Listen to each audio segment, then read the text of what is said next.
안녕하세요. 걷기 119 안광욱입니다. 오늘은 고작 인체 맨 끝에 붙어 있는 5개 발가락 중 하나인 엄지발가락 변형이 전신에 얼마나 큰 영향을 주는지에 대해 말씀드리려 합니다. 엄지발가락 변형인 무주해반은 발과 하지를 비롯해 골반과 척추, 전신 근골격계에 큰 영향을 미치는데요. 무주해반 때문에 발생하는 증상과 그 이유 등에 대해서 자세히 하나씩 살펴보겠습니다.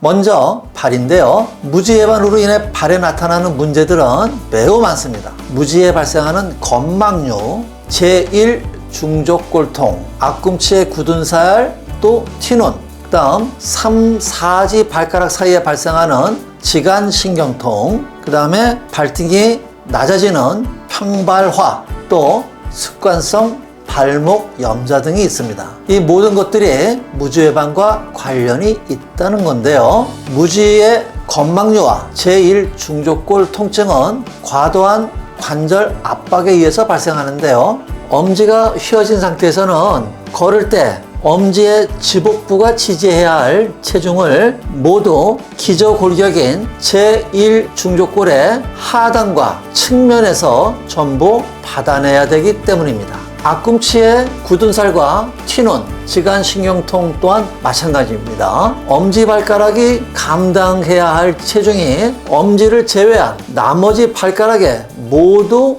실려서 발생하는 것이고요. 아치가 점점 낮아지는 평발화는 무주해반과 팔자 걸음의 결합으로 발생합니다. 발로 지면을 밀어내는 보행 단계에서 3개의 아치와 엄지에 고르게 실려야 할 체중이 순간적으로 모두 발 내측 종아치 모서리에 얹히기 때문입니다. 습관성 발목 염좌가 있는 분은 뒤꿈치 외측 모서리 착지, 그 다음 발의 바깥쪽이죠. 발날 부위로 체중을 지지하는 걸음 습관이 있는데요. 그 이유는 체중이 발 내측에 실리게 되면 입이 무주해반으로 변형된 이 엄지발가락 쪽으로 과도하게 부하가 걸리기 때문에 이를 회피하기 위해서 무의식적으로 바깥쪽으로 체중을 지지하는 겁니다. 다음은 무주해반에 의한 무릎관절 손상에 대해서 말씀드리겠습니다. 무주해반이 심한 분들의 대부분은 흔히 오형다리라고 하는 무릎 내반슬 변형이 있습니다. 이렇게 무릎이 항아리처럼 벌어지는 이유는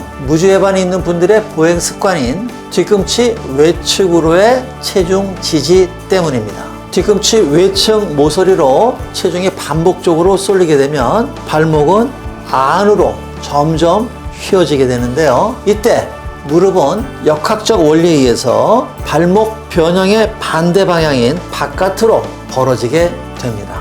내반슬이 발생하면 무릎 관절면에 부정렬을 일으키기 때문에 연골을 손상시키게 되고 결국 퇴행성 무릎 관절염으로 발전하게 됩니다. 다음은 무주해반에 의한 골반 변형입니다. 무주해반에 의해서 무릎 관절 내반슬이 발생하면 골반과 무릎을 연결해주는 대퇴부 내외측과 후면 근육의 근 길이와 장력의 부조화가 발생하게 되는데요. 그 결과 골반을 잡아주는 한 축이 무너지게 되고 골반의 측면 경사, 골반의 전후방 회전 변형 등이 발생할 소지가 높아지게 되는 겁니다. 다음은 무주해반에 의한 자세 및 척추 변형입니다. 자세 변형이 발생하는 이유는 무주해반이 심할수록 척추의 수직 정렬을 어렵게 하기 때문입니다. 인체가 바른 자세를 유지하기 위해서는 발의 앞 뒤에 있는 3개의 체중 지지축이 정상적으로 체중을 지지해야 하는데요. 앞축의 하나가 바로 엄지발가락입니다. 엄지발가락의 골격은 발 외측보다 굵고 튼튼하기 때문에 2배 이상의 체중 지지가 가능하도록 설계되어 있습니다.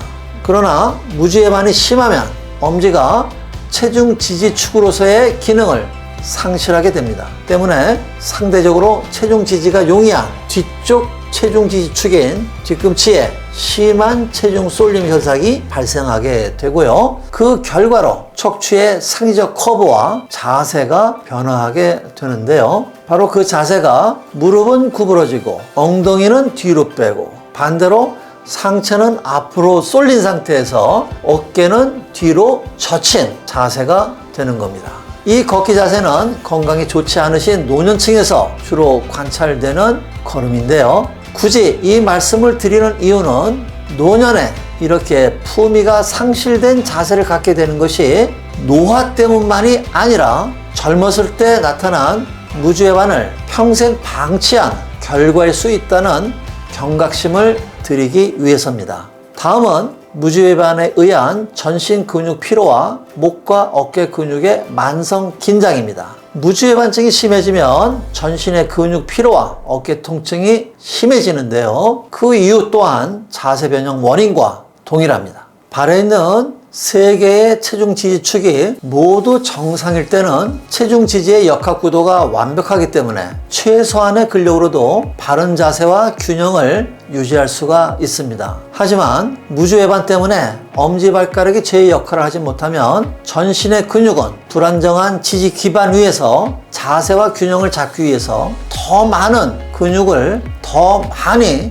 수축하게 됩니다. 그 결과 많은 에너지를 자세 유지와 균형을 잡는 데 사용하게 되는 것이죠. 그래서 조금만 서 있거나 걸어도 지치게 되고 심한 피로감이 밀려오게 되는데요. 이것이 무주해반이 있는 분들이 대부분 걷기를 싫어하는 이유입니다. 특히 머리의 신전근인 목과 어깨 근육은 무주해반에 의해서 머리가 앞으로 쏠리는 현상 때문에 지속적인 긴장 상태에 놓이게 되는데요. 이것 또한 무주해반을 갖고 있는 분들이 유난히 어깨와 목 근육 통증이 많은 이유입니다. 마지막으로 무주해반에 의한 혈액순환 장애에 대해서 말씀드리겠습니다. 무주해반 때문에 혈액순환 장애가 발생하는 이유는요. 무주해반이 발생하면 근육 펌프로서의 작용을 할 수 없기 때문입니다. 근육 펌프란 장단지 근육이 수축과 신장을 반복하는 과정에서 주위의 혈관을 압박해서 혈액을 위로 짜올리는 기능을 말하는데요.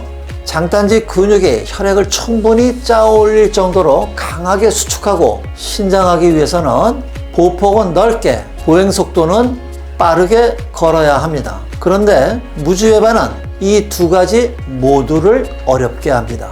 두 조건 모두가 모지가 체중을 충분히 지지할 수 있을 때 가능한 걸음이기 때문입니다. 그래서 무주해반이 심할수록 혈액순환 장애에 의한 수종 냉증이나 부종, 부정맥, 상기, 우열 등의 증상들이 쉽게 나타날 수 있습니다. 지금까지 무주해반으로 인해서 발생할 수 있는 여러 가지 증상과 질환들에 대해 알아봤는데요. 만약 여러분들이나 여러분의 가족이 무주해반과 함께 이와 같은 문제들로 고통받고 있다면 어떻게 하시는 것이 좋을까요? 결과에 해당하는 증상들을 먼저 고치는 것이 좋을까요? 아니면 원인이 되는 무주해반부터 고치는 것이 좋을까요? 무주해반은 만병의 원인이고 만병은 무주해반으로부터 시작한다는 생각을 갖기를 바랍니다. 다음 영상에서는 무주해반을 교정하는 가장 좋은 방법에 대해서 말씀드리겠습니다. 걷기는 이동수단이 아닙니다. 걷기는 치유며 여러분의 품격입니다. 감사합니다.